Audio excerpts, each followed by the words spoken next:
नमस्कार दोस्तों। आज के वीडियो में हम बात करने वाले हैं क्लोपिडोग्रेल टेबलेट के बारे में। आज हम जानेंगे कि ये टेबलेट कौन सी कैटेगरी की दवा है, इसके कौन कौन से पॉपुलर ब्रांड नेम मार्केट में आते हैं, इस दवा का उपयोग कहाँ कहाँ किया जाता है, इसके क्या क्या साइड इफ़ेक्ट है, इस दवा को कितनी मात्रा में और कब लेना चाहिए और इस दवा को लेते समय क्या क्या सावधानियाँ रखनी चाहिए। तो ये सभी बातें जानने के लिए वीडियो को पूरा देखें, जिससे आपके सारे कंसेप्ट क्लियर हो सके। अगर आप चैनल पर पहली बार आए हैं तो चैनल को सब्सक्राइब कर बेल आइकन अवश्य दबाएं, जिससे नई नई जानकारी आपको हमेशा मिलती रहे। तो चलिए यहाँ से आज कुछ नया सीखते हैं।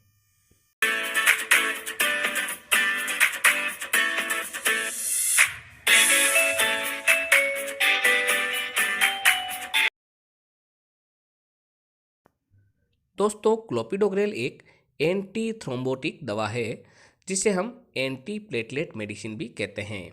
ये दवा ब्लड वेसल्स के अंदर प्लेटलेट को एग्रीगेट होने से रोकती है, या यूं कहें कि ये दवा हमारे शरीर में खून के थक्कों को बनने से रोकती है। इस दवा को दूसरी एंटी प्लेटलेट मेडिसिन जैसे कि एस्प्रिन आदि के साथ में कंबाइंड करके भी दिया जा सकता है।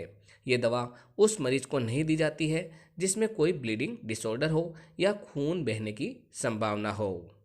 दोस्तों, अगर हम इस दवा की स्ट्रेंथ की बात करें तो ये दवा मार्केट में 75 मिलीग्राम व 150 मिलीग्राम की स्ट्रेंथ में अवेलेबल है। दोस्तों, अगर हम क्लोपिडोग्रेल टेबलेट के पॉपुलर ब्रांड नेम की बात करें तो वो है सिप्ला लिमिटेड का क्लोपिवास टेबलेट, इंटास फार्मास्यूटिकल्स का क्लेविक्स टेबलेट, सनोफी इंडिया लिमिटेड का प्लेविक्स टेबलेट, टोरेंट फार्मास्यूटिकल्स का D plate tablet, lupin limited का क्लोपीटेब टेबलेट और यूएसवी लिमिटेड का क्लोपीग्रेल टेबलेट। दोस्तों, ये दवा आपके एरिया वाइज व डॉक्टर वाइज अलग अलग ब्रांड नेम से मिलेगी। आप इसकी जेनेरिक फॉर्म भी खरीद सकते हैं। जेनेरिक फॉर्म भी उतनी ही इफेक्टिव रहती है जितनी कि ब्रांडेड फॉर्म।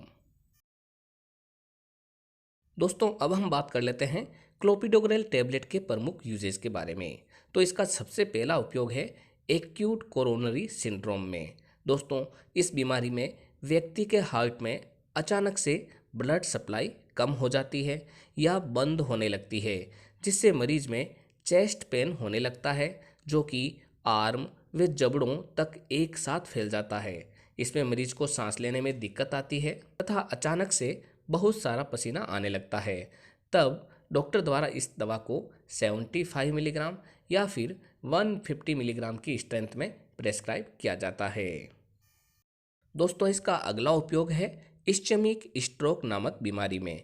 इस बीमारी में मरीज को हार्ट अटैक की तरह ही अचानक से झटका महसूस होता है, जिसमें शरीर के लेफ्ट साइड के पार्ट में कमजोरी महसूस होना, बोलने में दिक्कत आना, नज़र यानी कि देखने में समस्या होना, चक्कर आना जैसे सिम्टम्स रहते हैं। ऐसी स्थिति में भी ये दवा डॉक्टर द्वारा प्रेस्क्राइब की जाती है। इसका अगला उपयोग है पेरीफेरल आर्टरी डिजीज में, जिसके अंदर खून की नसों यानी कि आर्टरीज का सिकुड़ जाना मुख्यतः रहता है, जिससे कि ब्लड फ्लो यानी कि खून का प्रवाह शरीर के आगे वाले ऑर्गन्स में नहीं हो पाता है। सामान्यतः ये पाँव में अधिकतर पाया जाता है और ये पाँव, हाथ, हृदय आदि जगहों में भी हो सकता है।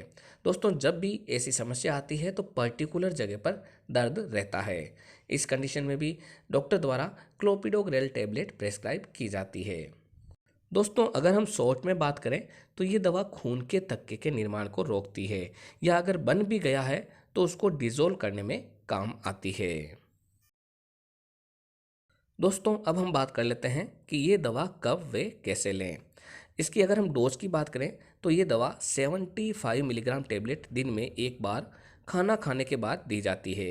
अगर हम इसके अच्छा रिजल्ट चाहते हैं तो इसे शाम को खाना खाने के बाद ही लिया जाता है।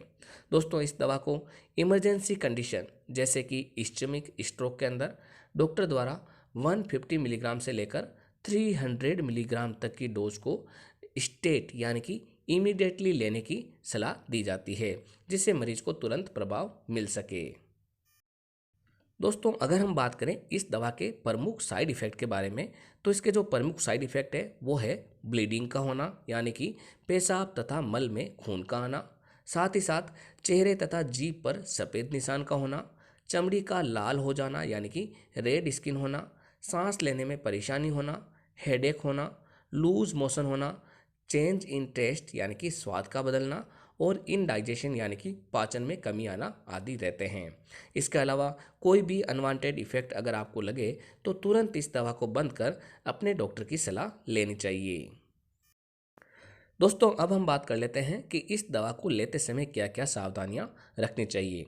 अगर कोई मरीज क्लोपिडोग्रेल टेबलेट का सेवन कर रहा है तो उसे ओमिप्राजोल कैप्सूल को अवॉइड करना चाहिए, क्योंकि ओमिप्राजोल कैप्सूल क्लोपिडोग्रेल टेबलेट की एफिशिएंसी को कम कर देता है। दोस्तों अगर कोई मरीज इस दवा को रेगुलर ले रहा है तो उसे हर एक 6 महीने बाद में अपना प्लेटलेट काउंट अवश्य चेक करवाना चाहिए, क्योंकि ये प्लेटलेट के एग्रीगेशन को रोक देती है और कई बार प्लेटलेट काउंट को भी कम कर देती है।